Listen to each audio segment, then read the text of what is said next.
नमस्कार, आप देख रहे हैं भारत एक्सप्रेस। मैं हूं प्रवीण तिवारी। हमारा खास शो ऐलाने जंग। दुनिया की दो बड़ी ताकतें जो अब आमने सामने आ गई हैं, मिसाइलें चल रही हैं, घर तबाह हो रहे हैं, हालात बेकाबू होते जा रहे हैं। ईरान ने अब तक का सबसे बड़ा पलटवार किया है। दावा है कि बैलिस्टिक मिसाइलों की नई लहर ने सीधे इजरायली प्रधानमंत्री बेंजामिन नेतन्याहू के आलीशान घर को ही टारगेट बना लिया। इतना ही नहीं, इजराइल का हदेरा पावर प्लांट भी इस हमले में बुरी तरह तबाह करने का दावा ईरान की तरफ से किया जा रहा है। इसी बीच दुनिया की 7 मजबूत अर्थव्यवस्थाओं ने मिलकर इजराइल ईरान वॉर का क्लाइमैक्स लिख दिया है। कनाडा में G7 की मीटिंग के लिए इकट्ठा हुए इन देशों ने जो ज्वाइंट स्टेटमेंट जारी किया है, वो देखकर आप भी कल्पना कर सकते हैं कि ईरान के साथ क्या होने वाला है।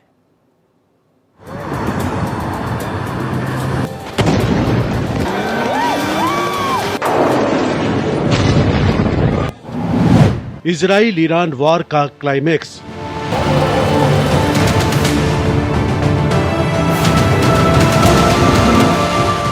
ईरान की न्यूक्लियर साइट्स बनी रहस्य।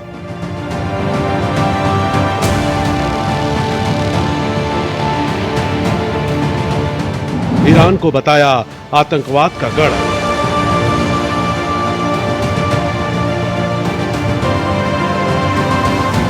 मिडिल ईस्ट में जंग हुई तेज।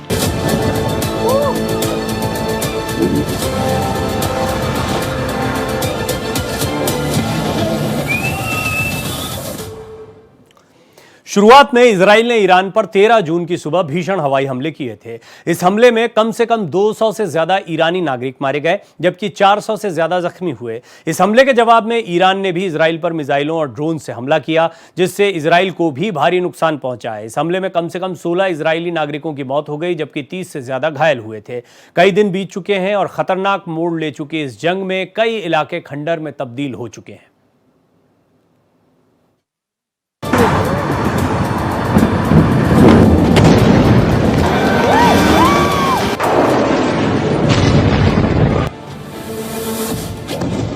इजराइल और ईरान के बीच 13-14 जून को शुरू हुआ सैन्य टकराव अब खतरनाक हो चुका है।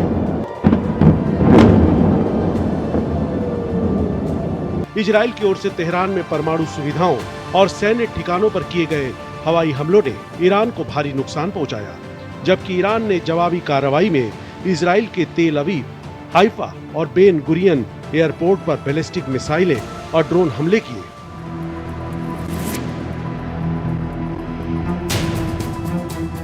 न्यूक्लियर फैसिलिटीज थी जहां पर वो खास करके जो इनरिचमेंट करते थे अपने न्यूक्लियर फ्यूल को, वो सब फैसिलिटीज टारगेट कर दी है इजराइल की तरफ से। और कुछ खबरों में आया है कि एक स्थान पर न्यूक्लियर कंटामिनेशन भी हुआ है।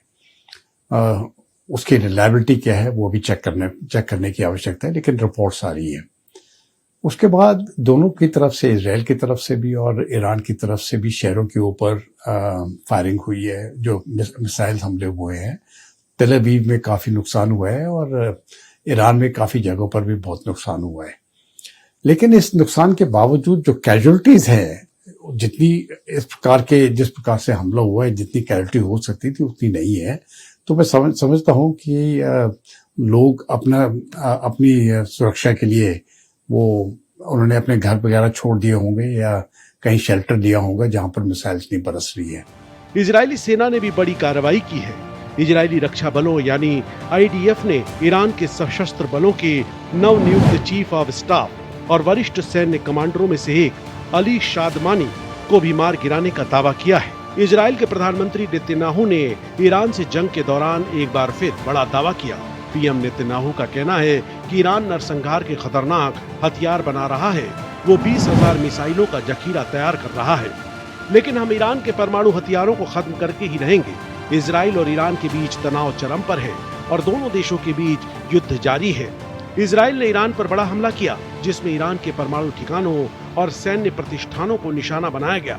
इजराइल डिफेंस फोर्स का दावा है कि उसने मिसाइल लॉन्चर्स से लदे कई ट्रकों को निशाना बनाया जो तेहरान की तरफ जा रहे थे। ईरान ने इजराइल के हमले का जवाब देने के लिए ऑपरेशन 2 प्रॉमिस लॉन्च किया। इसके तहत ईरान ने इजराइल पर सैकड़ों बैलिस्टिक मिसाइलें दागी। इजराइल की सेना ने अपने नागरिकों से आग्रह किया कि वे सुरक्षित स्थानों पर शरण लें। इजराइल के आसमान में ईरानी मिसाइलों की बौछार हुई। दोनों देशों के बीच संघर्ष जारी है। इजराइल की सेना ने कहा कि ईरान की मिसाइलें आ रही हैं।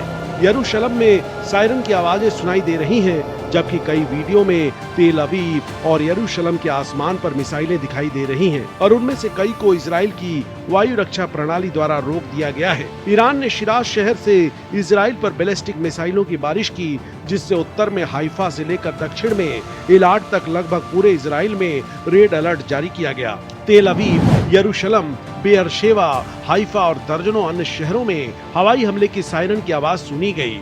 इजराइल ने ईरान के अंदर से ही कार का इंतजाम करके ड्रोन लॉन्च किए। इन ड्रोन्स के जरिए ही इजराइल ने पहले ईरानी एयर डिफेंस सिस्टम को तबाह किया।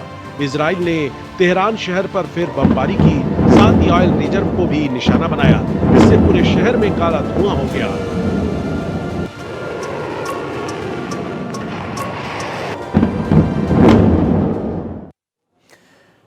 वहीं कनाडा के अल्बर्टा राज्य के कैनानास्किस में चल रहे G7 समिट में इजराइल ईरान तनाव का असर दिख रहा है। G7 यानी ग्रुप ऑफ 7 दुनिया के 7 सबसे उन्नत और औद्योगिक लोकतंत्रों का एक अनौपचारिक मंच है।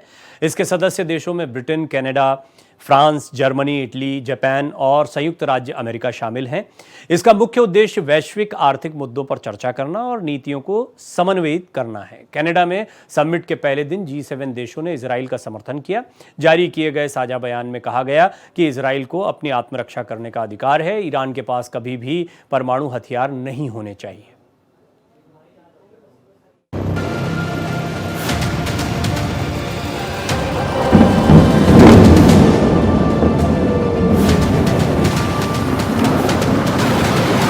जंग के माहौल में ईरान में भी नजारा कुछ अलग नहीं है। तेहरान से आए वीडियोस में रात के समय आसमान में ईंधन डिपो में लगी आग की लपटें दिखाई दे रही हैं। ये आग इजराइल द्वारा ईरान के तेल और गैस क्षेत्र पर हमले शुरू करने के बाद लगी है।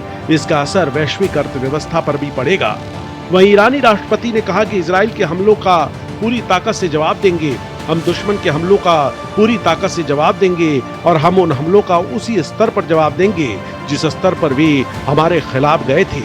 हम युद्ध का विस्तार नहीं करना चाहते हैं, लेकिन ईरान के खिलाफ किसी भी आक्रमण का ऐसा जवाब दिया जाएगा कि हमलावर को पछताना पड़ेगा। ईरान के हमलावर रुख के बाद इजराइल के हाइफा शहर के स्काई लाइन पर मिसाइलें नजर आईं, जिससे वहां के लोग दहशत में थे। ईरान लगातार बैलिस्टिक मिसाइलें और ड्रोन से हमला करता रहा और इजराइल का एयर डिफेंस सिस्टम आयरन डोम इन मिसाइलों को हवा में ही इंटरसेप्ट करने में जुटा है। इजराइल के हाइफा पोर्ट पर रासायनिक टर्मिनल में छर्रे गिरे और कुछ अन्य मिसाइल तेल रिफाइनरी पर गिरी, लेकिन पोर्ट की सुविधाओं को कोई नुकसान नहीं हुआ। बताया जाता है कि रिफाइनरी पोर्ट से कुछ दूरी पर है।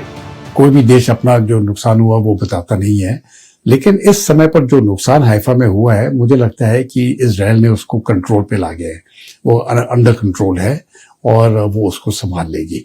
लेकिन आगे वाले दिनों में अभी आप देखेंगे कि कितनी ताकत है ईरान में मिसाइल्स फेंकने की, क्योंकि एयर वॉर की जब हम बात करते हैं तो उसकी एरियल शक्ति मुझे लगता है ईरान की बहुत कम हो चुकी है और डोमिनेंस ऑफ द स्काई जिसको कहते हैं वो पूरा इस समय पर इजराइल के पास है। ये युद्ध इस समय पर मैं समझता हूँ बहुत खतरनाक मोड़ ले रहा है, खास करके विश्व के लिए और खास करके भारत जैसे देशों के लिए जो जिनकी ऑयल एनर्जी जो है वो गल्फ से आती है, ऑयल और गैस जहां गल्फ से आता है।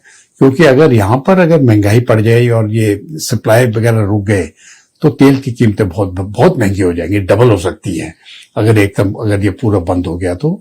और मैं समझता हूँ कि डेवलपिंग कंट्री जो है भारत जैसी बहुत नुकसान उठाना पड़ेगा। हाइफा पोर्ट उत्तरी इजराइल में स्थित एक प्रमुख अंतर्राष्ट्रीय पोर्ट है जो दक्षिण की तुलना में अपेक्षाकृत कम अस्थिर क्षेत्र है।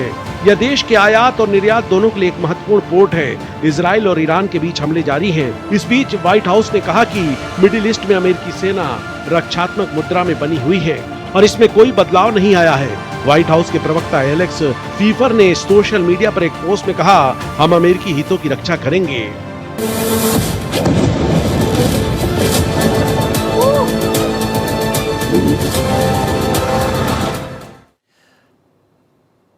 ईरान एक न्यूक्लियर पावर है। अमेरिका और ईरान के बीच की जो खींचतान है वो किसी से छिपी हुई नहीं है।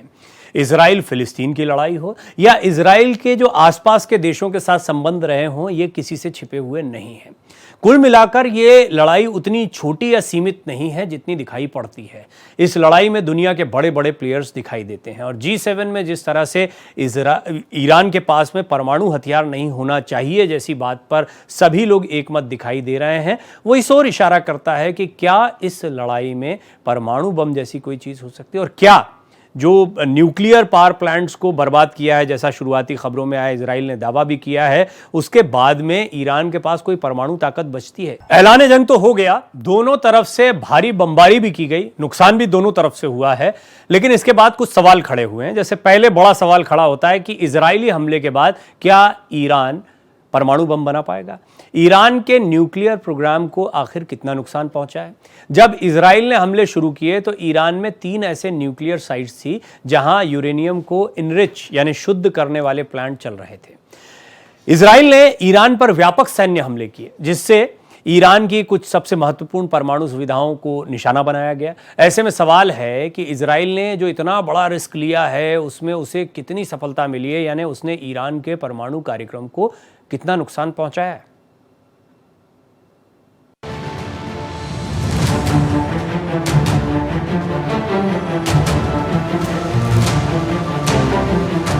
कनाडा के अल्बर्टा राज्य के केनास्किस में चल रहे G7 समिट में इजराइल ईरान तनाव का असर दिख रहा है। समिट के पहले दिन G7 देशों ने इजराइल का समर्थन किया।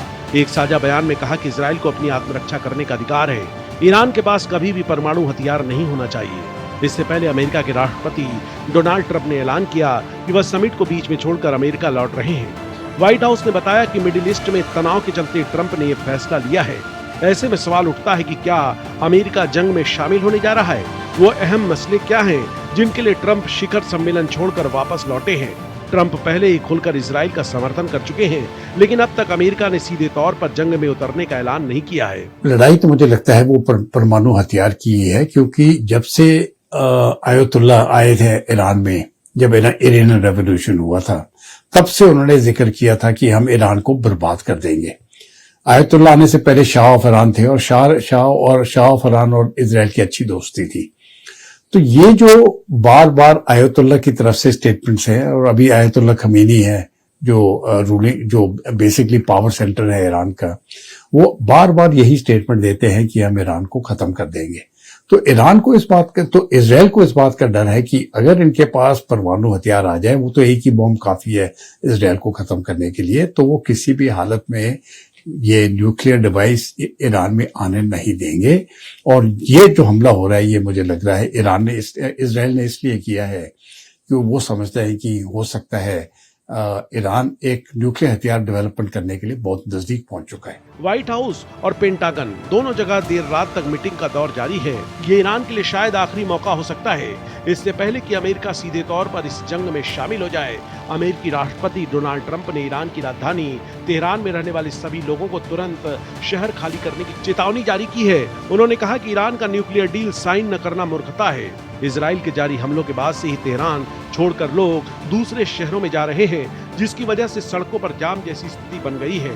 ट्रंप के बयान के बाद ये पलायन और बढ़ गया है।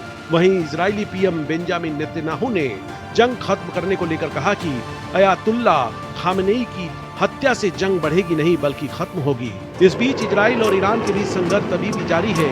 इजराइल ने तेहरान पर कई बार एयर स्ट्राइक की, वहीं ईरान ने इजराइल की राजधानी तेल अवीव और हाइफा पर बमबारी की।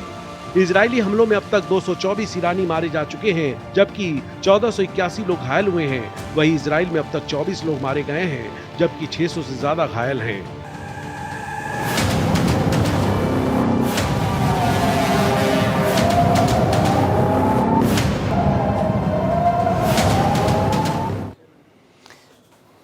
अब भारत की इसमें भूमिका या स्थिति को देखते हैं। इजराइल ईरान जंग के बीच भारत ने एडवाइजरी जारी की है और भारतीयों से तेहरान छोड़ने की अपील की है।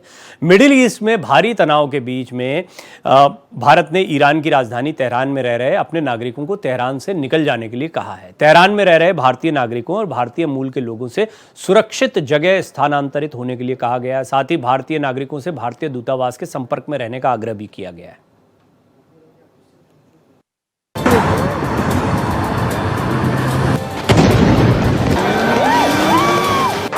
इजरायली हमले के बाद क्या ईरान बना पाएगा परमाणु बम? ईरान के न्यूक्लियर प्रोग्राम को आखिर कितना नुकसान हुआ है। ईरान के 60% शुद्धता तक यूरेनियम का संवर्धन यानी इनरिच कर रहा है। अब एक परमाणु बम बनाने के लिए यूरेनियम को 90% तक शुद्ध करना होता है और ईरान ऐसा आसानी से कर सकता है। अंतर्राष्ट्रीय परमाणु ऊर्जा एजेंसी यानी IAEA इसकी निगरानी करती है। IAEA ऐसे संवर्धन संयंत्रों जहां यूरेनियम को शुद्ध किया जाता है सहित ईरान के परमाणु स्थलों का निरीक्षण करती है। उसका कहना है कि ये गंभीर चिंता का विषय है क्योंकि किसी भी अन्य देश ने परमाणु हथियार बनाए बिना इस स्तर तक यूरेनियम को शुद्ध नहीं किया है।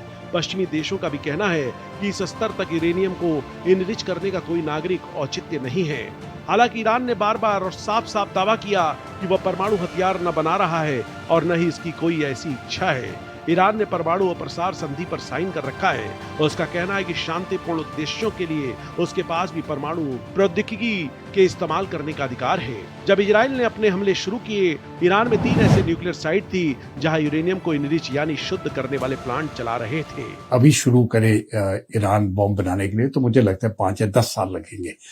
हो सकता है 10 के साल लगेंगे। वो बहुत डिग्रेड हो गई है फैसिलिटी। तो इस समय पर ईरान की कोई काबिलियत नहीं है बॉम्ब बनाने की। जो भी नागरिक है उधर, ये तो अमेरिका ने भी अपने नागरिकों को वो चेतावनी दे दी है जो तेहरान में है कि तेहरान से आप वापस निकल जाओ। तो मुझे लगता है कि जो भी हमारे नागरिक हैं उधर, जो भारत के नागरिक हैं, उनको तो बाय एयर इवैक्यूएशन मुझे लगता है इस समय पर मुश्किल होगा।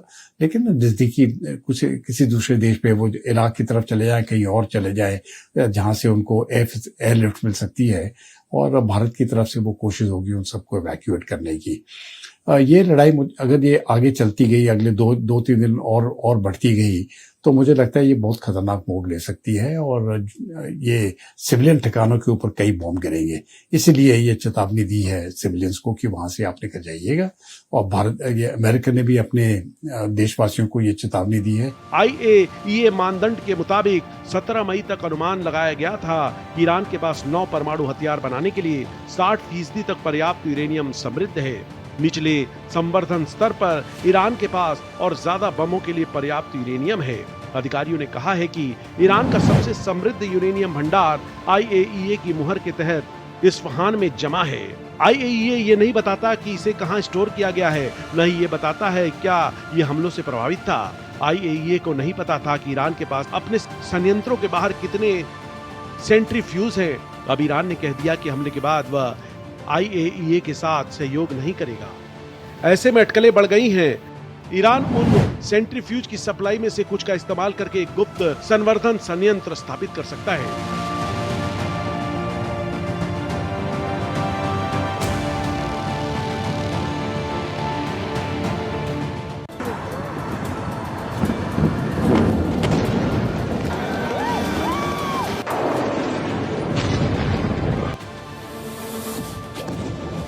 ईरान और इजराइल में संघर्ष लगातार बढ़ता जा रहा है। इस बीच इजराइल स्थित भारतीय दूतावास ने ईरान में रह रहे भारतीय नागरिकों के लिए सुरक्षा एडवाइजरी जारी की।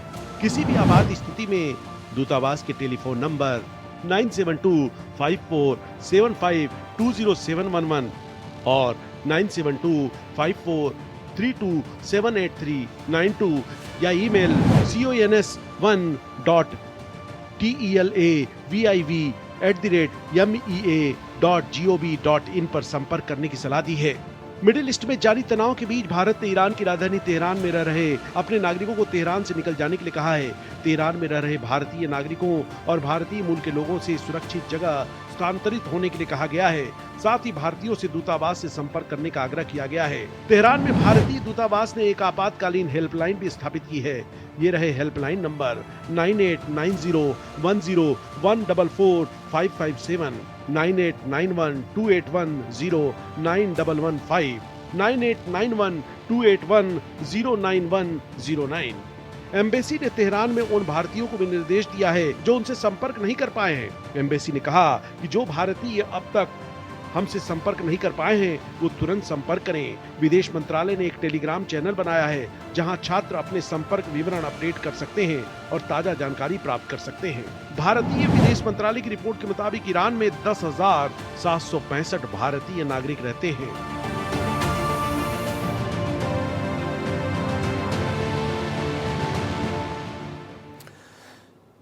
ईरान और इजराइल की जंग में सबसे ज्यादा बमबारी तेहरान में ही हो रही है और इस बमबारी से बचने के लिए लोग ईरान के उत्तर में ग्रामीण इलाकों की तरफ भाग रहे हैं। लेकिन भारी भीड़ के कारण लोग जा नहीं पा रहे हैं क्योंकि सड़क पर भारी जैम लगा हुआ है। लोग सड़क पर ही फंस गए हैं। साथ ही ईरान की सरकार लोगों की आशंकाओं को दूर करने की कोशिश भी कर रही है।